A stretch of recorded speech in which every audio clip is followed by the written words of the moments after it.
The atmosphere is a blanket of gases which surrounds Earth. It is held near the surface of the planet by Earth's gravitational attraction. Without the atmosphere, there could be no life on Earth. The atmosphere keeps the climate on Earth moderate compared to that of other planets.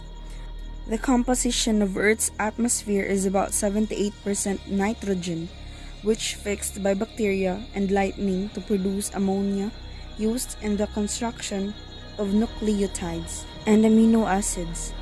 The oxygen is 21%, used by most organisms for respiration. The argon is 0.9%, which provides an inert atmosphere in which welded metals will not oxidize. The carbon dioxide, which used by plants, algae, and cyanobacteria for photosynthesis. The atmosphere helps to protect living organisms from genetic damage by solar ultraviolet radiation, solar wind, and cosmic rays. There are many causes of air pollution. For sanity's sake, we've done our best to categorize them at a more general level. First, there's invisible and visible air pollution. The smog you see lingering over a city is a good example of visible pollution. Invisible pollutants aren't as noticeable, but they can be just as deadly, if not more so. Examples of visible pollutants include nitrogen oxides, sulfur dioxide, and carbon monoxide, to name a few. Now that we know the culprits of air pollution, let's start discussing the harmful effects. There are so many different types of effects that air pollutants can cause. For one, there's the human factor to consider. If humans are sick, then the other forms of wildlife and organic creatures are in danger as well. Then, there are the effects on the planet and its atmosphere. Up until this point, we've covered all the bad of air pollution. Now, let's get onto the good.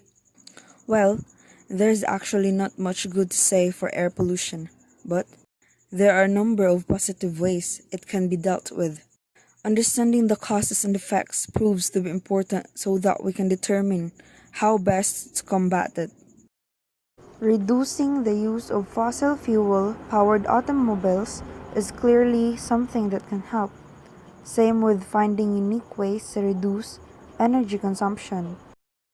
The direct relationship of air pollution and climate change is air pollutants have a complex relationship with climate change.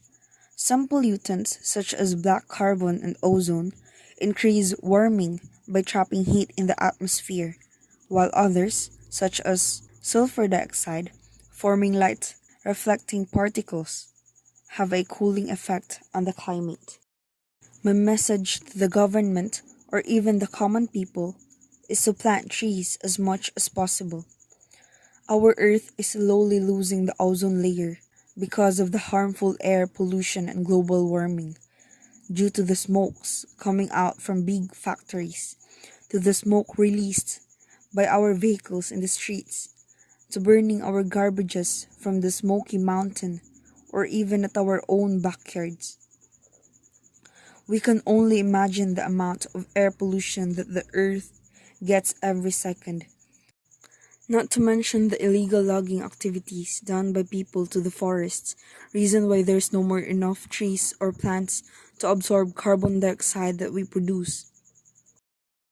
We cannot really change everything in an instant, or go back to time where Earth is full of greens, so it's best to plant trees as many as we can to replace the ones cut in the mountains in the hope that eventually our technology can be as eco-friendly as possible over time so it won't create more air pollution and climate change or worse, destruction of our Earth, our Mother Nature.